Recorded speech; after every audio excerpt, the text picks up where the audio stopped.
Alabama's Tua Tagovailoa 13 celebrates his team's national title. Squire, Getty Images. Following a sluggish first half, Alabama coach Nick Saban gambled on a true freshman quarterback, and it paid off with a national title. Tua Tagovailoa hit another freshman, Devonta Smith, for a 41-yard two-count in the first overtime to give the Crimson Tide a 26-23 triumph over Georgia in the college football playoff championship game. Tagovailoa, inserted for a struggling Jalen Hurts to start the third quarter, was entrusted with a crucial fourth down play late in regulation, and he made that work, as well, by hitting Calvin Ridley for a game-tying two-count. In between his late-game heroics, Alabama kicker Andy Pappanastos missed a 36-yard attempt that would have won the game with no time left in regulation, and Georgia kicker Rodrigo Blankenship temporarily saved his team's season with a 51-yard make on the first possession of overtime. Alabama has now won 5 national titles in 9 seasons, and Saban has his 6th overall, adding the one he gained with LSU in 2004. That ties him with legendary Alabama coach Paul Bear Bryant for the most championships on college football history. Alabama ties game late on fourth down pass play. Buckle up, folks, we have ourselves a heck of a ball game. Late in the fourth quarter, Alabama coach Nick Saban rolled the dice on fourth down, calling for a pass play instead of a short field goal attempt. The gamble worked, as Tua Tagovailoa hit Calvin Ridley in the end zone on a 7-yard pass that, combined with the ensuing extra point, tied the game at 20-20. Ridley, expected to be a first-round pick in this year's NFL draft, had been quiet all game, but he came up huge, as did the freshman quarterback, when it mattered most for the Tide. Alabama survives near interception to trim Georgia lead to 20-13. Georgia was so close to a massive interception, but Dominic Sanders was ruled to have lost possession of a ball that was in and out of his grasp as he went out of the back of the end zone. That allowed Alabama to kick a 30-yard field goal and trim its deficit to 20-13 in the fourth quarter. On the Alabama drive that led to the field goal, fourth-string running back Najee Harris was the star, carrying the ball 3 times for 53 yards. Alabama player swings at Bulldog, then needs restraining on his own sideline. It's fair to say that Alabama linebacker Mekhi Brown lost his cool. He picked up a penalty for taking a swing at Georgia's Walter Grant, then had to be restrained on the Crimson Tide's own sideline, where he appeared to be going after a teammate.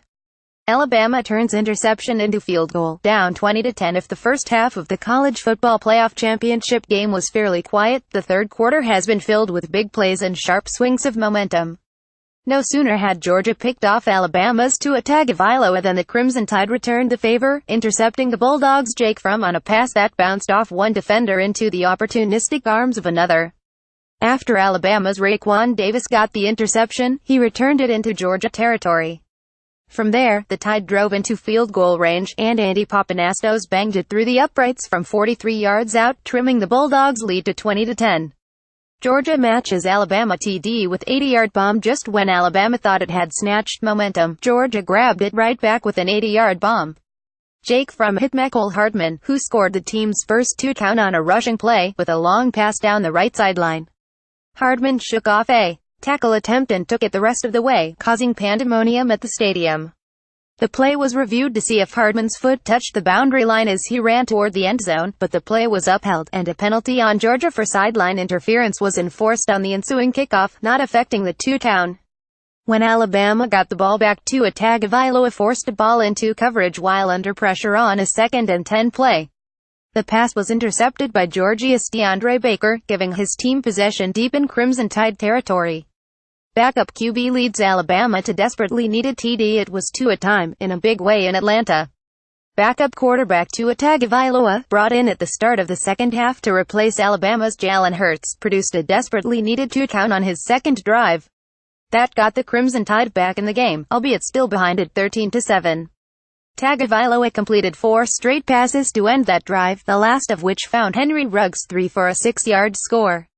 Earlier in the drive, Tagovailoa also showed toughness by bouncing off a big hit and picking up a critical third down with his legs.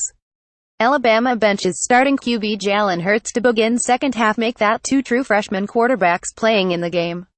Alabama's Tua Tagovailoa started the second half in place of the struggling Jalen Hurts, joining Georgia's Jake Fromm on the field.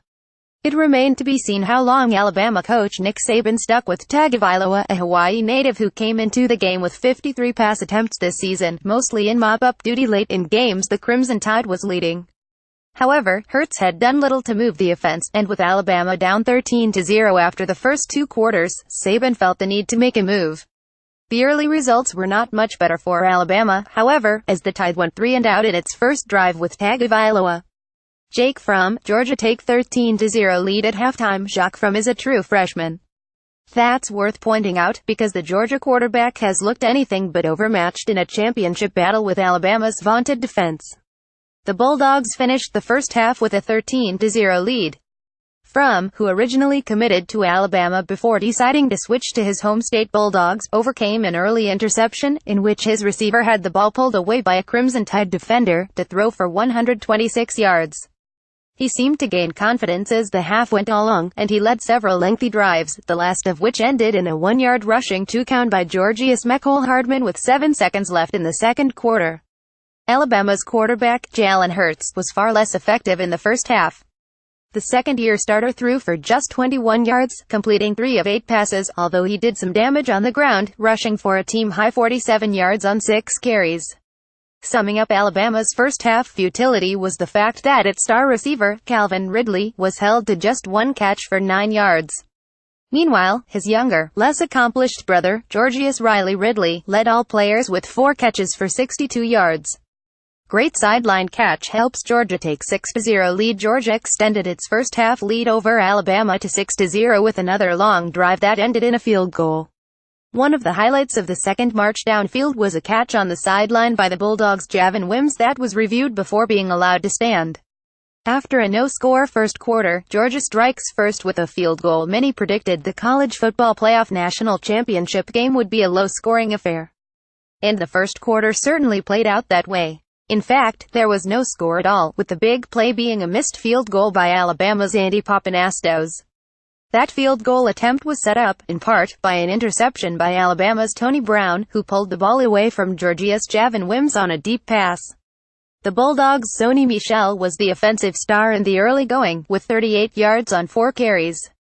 46 seconds into the second quarter, Bulldogs kicker Rodrigo Blankenship ended the scoring drought by kicking a 41-yard field goal to give Georgia a 3-0 lead.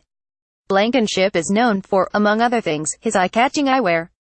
Payne takes flight. Alabama's Darren Payne showed an impressive ability to get airborne on a first-half tackle. President Trump's motorcade unhappily greeted by fans stuck outside stadium. President Trump walks on the field prior to the college football playoff national championship game Monday. Jamie Squire, Getty Images. With President Trump in attendance for the game, security at Atlanta's Mercedes-Benz Stadium was tight, and thousands of fans had to wait longer than they expected outside the stadium before being allowed in. The fact that it was raining likely didn't improve anyone's mood, but some reportedly booed Trump's motorcade as it arrived.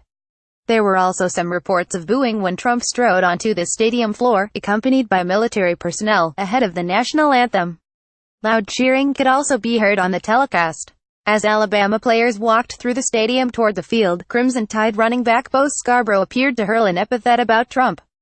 As Alabama takes aim at Georgia in title game, Nick Saban eyes Bear Bryant's record. Atlanta. On New Year's Day in 1980, Alabama got 2 first-half two-count runs from Major Ogilvy, beat Arkansas 24-9 in the Sugar Bowl, reached 12-0 and won the 1979 College Football National Championship just ahead of 1-1 Southern California. It had allowed only 67 points all season and had permitted only 2 opponents, Tennessee and Auburn, the thrill of reaching double figures. In the 13,887 days since then, one coach's name has sat atop the list of national title hoarded in a given lifetime. It has been, of course, Paul Bear Bryant, who won national championships with an 11-0 team in 1961, a 10-1 team in 1964, a 9-1 team in 1965, a shared title, an 11-1 team in 1973, an 11-1 team in 1978, a shared title, and that 12-0 team of 1979. For 38 years and 1 week, his total of 6 has gone unmatched. It has seemed forever ahead of the 5 for Bernie Bierman at Minnesota, the 5 for Woody Hayes at Ohio State, the 5 for Howard Jones at Yale and Southern California, and the 4 for Frank Leahy at Notre Dame and John McKay at Southern California. As the sport took on a bit more parity, with Miami, Florida as a breakthrough empire in the 1980s and early 1990s, it seemed that 6 could remain untouched. It seemed so still when a shocking turn of the Bowl Championship Series computers at the last minute in 2003 afforded LSU a spot ahead of Southern California in the Sugar Bowl that doubled as BCS championship game. When LSU beat up Oklahoma 21-14, LSU coach Nick Saban had a national title with Southern California, the Associated Press poll winner, but 2 seasons later, he had made off for the NFL and the Miami Dolphins. For Monday night in Mercedes-Benz Stadium, the historic aspect would hang over the title game between Georgia, the number 3 seed in the 4-team college football playoff, and Alabama, the number 4 seed. If Saban were to win, his chronic war against human nature and human complacency would push him alongside Bryant, not that he would belabor the point himself. He would, instead, probably turn to recruiting as fast as he could, with his uncommon understanding that glory is fleeting. "Well, I think that I'm always looking for the next challenge," he said Monday. "I don't know if it's the way I was raised or whatever, that you're kind of only as good as your last play, as your last game. I think everyone has heard me talk about the fact that success is not a continuum, it's momentary, and it's human nature to get satisfied and get a little complacent when you have success." In continuing this description for a few more sentences, he said at one point, "I hate to lose. That does seem clear. In Alabama's last 10 seasons, the dud of the bunch is the mark from 2010 of 10-3, which would get a coach considerable bump-up raises in many a college town." Alabama previously won national titles in the 2009 season, the 2011, the 2012 and the 2015. It also has reached the playoff all 4 seasons the playoff has existed, finishing as runner-up in 2016. About an hour and change before kickoff Monday, Saban and his team emerged. As they bunched together in one end zone before preparing to warm up, the head coach leapt into a body bump with the star safety Minkah Fitzpatrick, one of the abundant players Saban has extolled across these unusual years. The former defensive back from Kent State did appear younger than 66.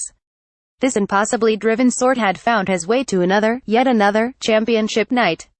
Pre-game reading: the Alabama-Georgia national title game feels like it should be played in a backyard. Georgia beats Alabama, a meaningless college basketball result with a little bit of football meaning as Georgia football rose to national championship game. State has grown as recruiting hotbed. ESPN isn't expecting to interview Trump during the college football championship game. Georgia beats Alabama, a meaningless college basketball result with a little bit of football meaning what you need to know. Who? Alabama 12-1 versus Georgia 13-1 where? Mercedes-Benz Stadium, Atlanta time, 8:27 p.m. Eastern TV, ESPN Live, watches PN line, Alabama -4.